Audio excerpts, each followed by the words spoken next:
Welcome back, Final Sun fans. And as always, I'm glad to have you all here. So, if you guys are keeping up with Marvel's Avengers right now, they just released their State of the Game update, talking about all their future hopes and dreams for the game currently, and updates to the community as to how they're progressing with their updates and where they're at in their development for the game, such as upcoming characters, missions, and big updates that are currently in the game right now. A lot of it's been addressed in the last patch, but there's a lot of cool content that is unique to this post that we should dive down into. If you guys find this to be helpful, then I would appreciate it if you guys drop me a like and a subscribe in this video. You're doing me a huge favor by showing that you support my content and encouraging me to make more like it. Go ahead and also turn on notifications so you're aware of when I post all my videos, so that you can know when to keep up with this kind of material to help you progress in the game. This State of the Game update is a different kind of post from their normal patch updates. It addresses everything that's upcoming for the game, but not just, the weekly war table blog we get where it just updates the priority missions and that. This gives a pretty general overview of everything we can expect in the next few weeks. It's the closest thing we've really been given to a roadmap so far, and I'm hoping that maybe in the next week or two we will be given a roadmap to further clarify what we're going to get from this. The first thing that they did, of course, is they're showing their appreciation for everyone. With all the glitches we've been having, with the delays that you're going to see later in this post, and just with all the connectivity issues that you've had trying to play with your friends and other players, the game really has decided to reward us for sticking with it and playing. I think this is a very goodwill movement on the developer side, and I appreciate that they are listening to their players and hearing that there has been a little bit of distress in these glitches and the current gameplay of the game. What you get if you sign on October 22nd or after that date, beginning at 10 a.m. Pacific time, you get 1,500 credits, 7,000 units, 20 DNA keys, and 250 upgrade modules. All of these are huge. And of course, you also get a Sarah Garza inspired nameplate. And they included in there after that a little comment that said, "Because seriously, you're the best." It shows the developers really do appreciate the community, and they're very well of the dialogue their characters have that may be repeated over and over when you accept an Inhuman faction mission. Anytime you accept those very quickly, Sarah Garza usually says, "Seriously, you're the best," over and over and over. So that's just a little humor they included in here that I appreciated at least. But other than that, the fact that they're giving out these just because of the glitches, the delays, and all of that shows that they really are trying to do what's best for the community. And I appreciate that they are putting in the time and the effort to make sure this is correct before just dropping it in the game. Going further into that, the developers really do want us to know that they are listening to what we say. They included an entire section on here about features that have been improved just because of the feedback given by the community. As you can see here on the screen, there are quite a few that they went over.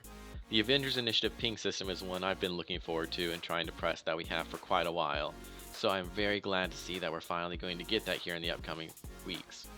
We also get the ability to redo the campaign, which will be fun, and a high contrast mode, which really doesn't affect me a whole much, but that's cool that they're adding it.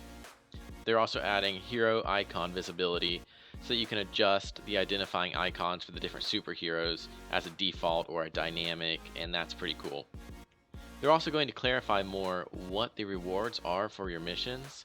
I think that's pretty cool because if you scroll over them, it usually just says legendary gear or hero specific gear or some kind of resource, but if they can specify more so what you're going to get each time you complete it, then that'll be huge.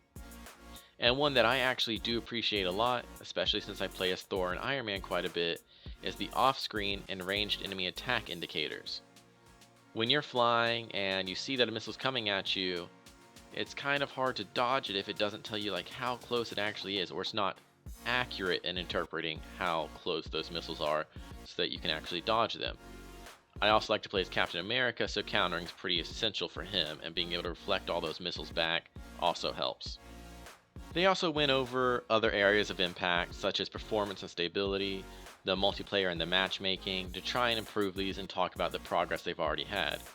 If you want to see some more of that, I have other videos talking about current glitches in the game, and patches and progress they've already made on it, so we're not going to cover this area. Of course, I'll drop the link in the bio, so if you want to go look at it, you can go look at all these patch notes yourself, and look over the points that we didn't necessarily discuss in this video.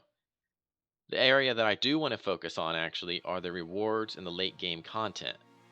The rewards section that's popping up here is talking about basically the exotics and how to get them, as well as the new cosmic gear, and making sure that the rewards you're getting for doing missions are actually going to be worth it. Here it says the upcoming AIM cloning lab will guarantee an exotic drop for the first completion per week.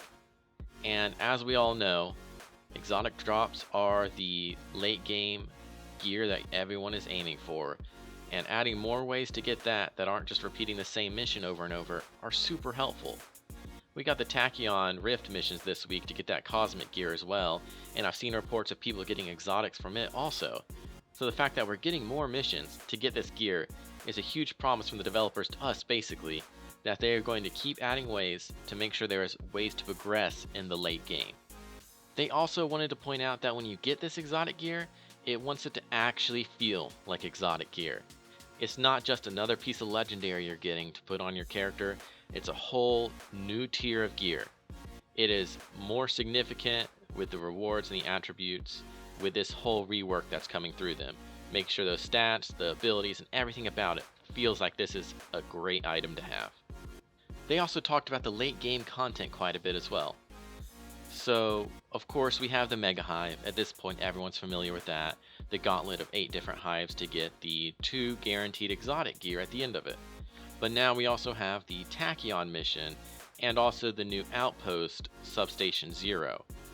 So the Tachyon missions seem to be a prelude into the extra story coming with Kate Bishop and Hawkeye, Clint Barton. If they play it right, it seems like these missions are going to directly lead into that DLC and introduce these characters pretty well. That's one thing I am super excited for, but they do mention Kate Bishop here in a little bit, and we'll get to that soon too. The Tachyon Rift missions themselves are a late game content that requires you to be at least a level 140 going into. And right now the current mission has 2 stages. The intro one where you go through and you do a few objectives, and then the second one as well. It's 2 different missions you have to go into that unlock in sequence with each other. But when you're doing them, what makes them so different is you're losing health and you're on a timer. In order to keep the mission going, you have to keep getting the rifts to increase your timer in the mission. If you get the rifts, it also increases your heroic meter, which is another huge boost you get in this mode. Since the timer's so low, it can be no more than a minute during the game, so you got to keep grabbing his rifts. Your heroic meters charge super fast. You can keep using them while another teammate is going and grabbing rifts to keep this mission going. It is very focused on cooperative gameplay and would be very hard to do by yourself. I got some good footage of me and my friends working it and working together to try and get this mission completed. I'll post a video on that and a guide to doing these missions soon. They're very fun, and I appreciate that it's a daily task to get that cosmic gear that was not in the game beforehand. The next late game content that they included was the Omega level threats. They talk about this being the equivalent to raids in the game. And we're probably already familiar with the name of the first one that's coming out, the AIM cloning lab, but they say in the next few weeks we'll finally be getting this Omega level threat. They wanted to stress enough in this post that this is supposed to be a hard mission that requires 4 seasoned players in order to do it well. It seems like this is going to be super heavily focused on cooperative gameplay, and it's not going to be a very accessible mode for single players. I don't know if that means you cannot do it by yourself, if there are just puzzles you can't complete while you're doing it, but it seems like it's going to heavily focus on having you and your friends or random other teammates work on that together. And I appreciate that, because in one of my other videos I talked about how the grind that they have right now is all single player in a multiplayer game, and that didn't make a whole lot of sense to me. But now we got the Tachyon Rifts and the Omega level threats that'll be coming out soon, and I just think this gives a huge light to the end of the tunnel where we're going to be getting some more of this multiplayer late game content. That excites me, and I really hope that we get down to some of this more, and that this Omega level threat mode comes out sooner rather than later. As I mentioned at the beginning, there are a few negatives to this. One was noticing that Omega level threat did say in the upcoming weeks, so I'm not optimistic it'll be here in October, which is a little depressing. I was excited to get into it, but that I can get over. The biggest negative coming with this news is also that Kate Bishop has been delayed just a little bit into November. They said that she still planned to come out in November, and then afterwards Clint Barton is planning to come out, and then 2021 is when they're looking at the biggest Avengers Initiative edition yet, and I'm excited to see who that might be, who their next planned character is, but I was a little sad to see that we're not going to be playing as Kate Bishop in October. November's not too far away now, we're on the 16th, so I guess I can wait, but it did kind of calm me down with all the hype that we were getting in the rest of this video. For those of you who are playing on PS4 and Xbox One, they also did announce that the next generation version of the game is not going to be accessible at launch. They will introduce this later on, and you will still be able to play the Xbox One version and the PS4 version on the next gen consoles, but you won't get the update for the new version of the game yet. They want to make sure that the developers can focus on creating it as a next gen experience, which I assume means the graphics and all the dynamics of it playing on what should be a next gen console graphics and like frame rate. And while they're focusing on that, they also want to focus on the content of the game. So they're balancing these two, and they're going to actually delay the release of the next gen version of the game.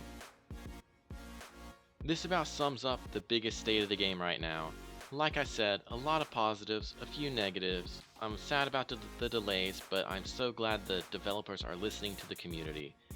It excites me that they do want this game to play well for the community and focused on all the superhero and Marvel fans who have put in the time to play it, buy it, and grind out these characters. If this video helped you guys out, again, do me a huge favor and hit like and subscribe to support me so I can keep making content like this. And with that, I'll leave you guys all, and I hope you all have a great rest of your day.